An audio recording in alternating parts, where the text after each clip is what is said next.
इस छोटे बच्चे फिल के साथ बचपन से एक ध्रुवीय भालू था। इस कारण से इसे कभी अकेलापन या डर नहीं लगता था। वो ध्रुवीय भालू उसे हमेशा हिम्मत देता था। आइए आज आपको बताते हैं एक छोटे बच्चे और एक भालू की कहानी। यह बच्चा फेलिक्स पोर्टलैंड में एक पानी की टंकी के नीचे रहता है, क्योंकि वहाँ का किराया सस्ता है। उसके मम्मी और पापा बहुत झगड़ा करते थे, यहाँ तक कि उसके पापा घर तक नहीं आते थे। एक दिन उसके घर एक बहुत ही बड़ा ध्रुवीय भालू आ गया। कोई नहीं जानता कि वो भालू कहाँ से आया था। फिर उस छोटे बच्चे ने उस भालू को खाना खिलाया। उसने उसे एक नाम भी दिया, बोबो। बोबो उसके साथ खेलता और स्कूल भी जाता है। उस बच्चे ने बोबो के साथ मिलकर एक जासूसी एजेंसी खोली, जिसका नाम वह टोटल फेल डिटेक्टिव एजेंसी रखता है। फिल ने जांच करना शुरू किया कि आखिर यह भालू उसके घर तक कैसे पहुंचा। शायद इसलिए क्योंकि आर्कटिक की बर्फ पिघल रही है। उसे अब तक यह बात समझ नहीं आई है। फिल अपनी बाइक को बेकार समझता है जो उसे उसकी माँ ने दी थी। फिल के दोस्त हैरी ने आज अपना स्विस चाकू खो दिया। उसे उम्मीद थी कि फिल इसे खोजने में उसकी मदद कर सकता है। फिल को लगता है कि स्विस नाइफ एक आर्मी नाइफ नहीं है,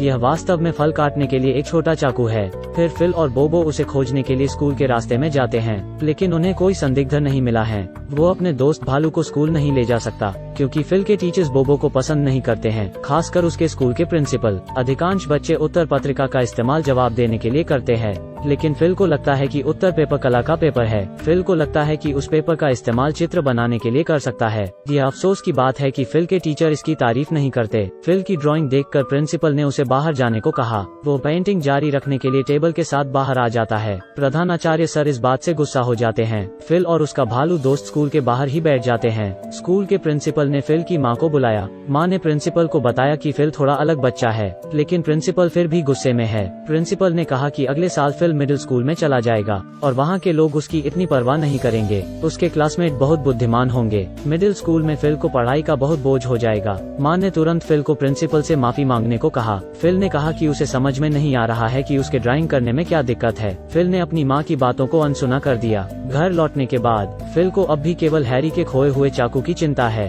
फिल अपने दोस्त भालू से कहता है कि उन्हें इस मामले को सुलझाना होगा। आज कक्षा में हैमस्टर की देखभाल करने की फिल की बारी है। सुरक्षा के लिए उसने ध्रुवीय भालू को बाहर छोड़ दिया। बदकिस्मती से फिल के स्कूल की एक लड़की पहले से ही हैमस्टर को मार चुकी थी। वो सोचता है कि हैमस्टर के शरीर को निरीक्षण के लिए घर ले जाना चाहिए। फिल सोचता है कि एनाटॉमिकल टेस्टिंग से कातिल का पता जरूर चल जाएगा। फिल देखता है कि ध्रुवीय भालू फिर से मजे कर रहा है। फिल इस बात पर भालू पर रास्ते में गुस्सा करता है। वो कहता है कि जासूस के सहायक के रूप में उसे उसकी मदद करनी चाहिए। फिल के पड़ोसी भालू को नहीं देख सकते हैं। गुस्से में फिल भालू को डांट रहा है। उसने अपने एक दोस्त जियो से हैमस्टर को मारने वाले हत्यारे को गिरफ्तार करने में मदद करने के लिए कहा। वे बड़े मोटे आदमियों के वेश में दुकान में घुस जाते हैं। नतीजतन कांच की दुकान पूरी तरह से तहस नहस हो जाती है। एक ट्रैफिक पुलिस वाला आज फिल के घर आया, क्योंकि फिल की माँ फिलहाल सिंगल थी।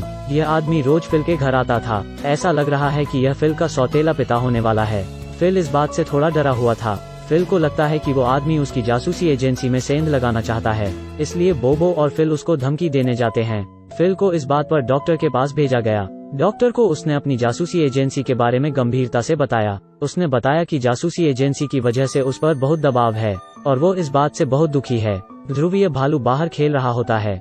जियो और फिल आपस में बात कर रहे होते हैं। दोनों सोचते हैं कि हत्या में किसका हाथ है। फिल के स्कूल में एक काली बालों वाली लड़की उसके साथ खेलती थी। उसने फिल के नाखूनों को गुलाबी रंग में रंग दिया था। उसके पास जियो के अलावा ध्रुवीय भालू भी दोस्त है। बोबो खाने के लिए बस से मछली चुराता है। फिल ने फिर डॉक्टर से कहा कि वो अपने सौतेले पिता से नफरत करता है और कहा कि वो आदमी खरगोश का मांस खाता है। डॉक्टर ने इस बात पर कुछ नहीं कहा। वो चाहता है कि फिल अपना जासूसी वाला काम जारी रखे। उसे संदेह है कि प्रिंसिपल ने होमवर्क में कुछ क्लू दिया है। शाम को फिल अपना होमवर्क करने बैठता है। इस बात से उसकी माँ बहुत खुश है और फिर वो फिल से कहती है कि उन्हें यह घर छोड़ना होगा क्योंकि इसका किराया फिर से बढ़ रहा है। फिल बहुत परेशानी में है। उसे उसके जासूसी एजेंसी को फिर से बंद करना होगा और उसका एक इकलौता दोस्त उसे छोड़कर चला जाएगा। स्कूल छात्रों को पावर स्टेशन जाने के लिए व्यवस्थित किया जाता है। फिल को अपने प्रिंसिपल पर शक होता है। उसने झट से बोबो को बुलाया। प्रिंसिपल को पानी का प्रेशर उछाल सकता है। अचानक अलार्म बंद हो जाता है। अचानक से नाला खुल जाता है। वो प्रिंसिपल से नफरत करता है, लेकिन फिर भी उसकी मदद करता है। वो दोनों पानी के बाढ़ से बच जाते हैं, लेकिन प्रिंसिपल बहुत थक जाते हैं और आगे नहीं चल पाते हैं। फिल उदास है। यह सभी कानूनी जिम्मेदारियां उसकी माँ को संभालनी होगी। इस बात से फिल की माँ उससे बेहद नाराज थी। फिल पूरी तरह से बेबस महसूस करता है कि वो अपने क्लासमेट्स की मदद नहीं कर पा रहा। उसने हैमस्टर के शरीर को लौटाने का फैसला किया। फिर वो बोबो के साथ स्कूल चला गया। वहाँ उसने देखा कि स्कूल में एक नई शिक्षिका आई है। फिल अपने प्रिंसिपल को बहुत याद करता है।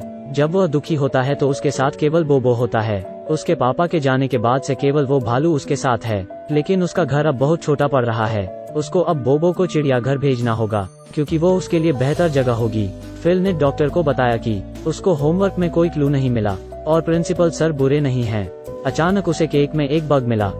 फिल अब बोबो को खोजने जा रहा है। सबसे पहले उसने अपने सौतेले पिता से मदद मांगने की सोची। उसने अपने सौतेले पिता को भालू को खोजने के लिए चिड़ियाघर चलने के लिए कहा। सौतेले पिता उसे चिड़ियाघर लेकर आए। फिल अपने दोस्त को खोजने के लिए चिड़ियाघर के पानी वाले हिस्से में गया। फिर उसने बोबो को वहां से बाहर निकाला। इस समय के बाद उसने जाना कि उसका सौतेला पिता बुरा नहीं था, वो वास्तव में एक बहुत ही अच्छा आदमी है। चोर का सामना करते समय फिल ने देखा कि उसके पास चोर को पकड़ने की क्षमता नहीं है। इस बात पर फिल चिंतित दिखा। उसने सोचा कि वो कार चलाएगा और चोर का सामना करेगा। कार चलाकर उसने कार को प्रिंसिपल के घर में घुसा दिया। प्रिंसिपल सर उसके बहादुरी की प्रशंसा करते हैं। कुछ मिनट बाद वहां पर पुलिस आ जाती है। उसने अपने पिता को चोर से बचा लिया है। फिल ने अपने सौतेले पिता को जासूसी एजेंसी में शामिल होने के लिए आमंत्रित किया। सौतेले पिता ने भी निमंत्रण स्वीकार किया।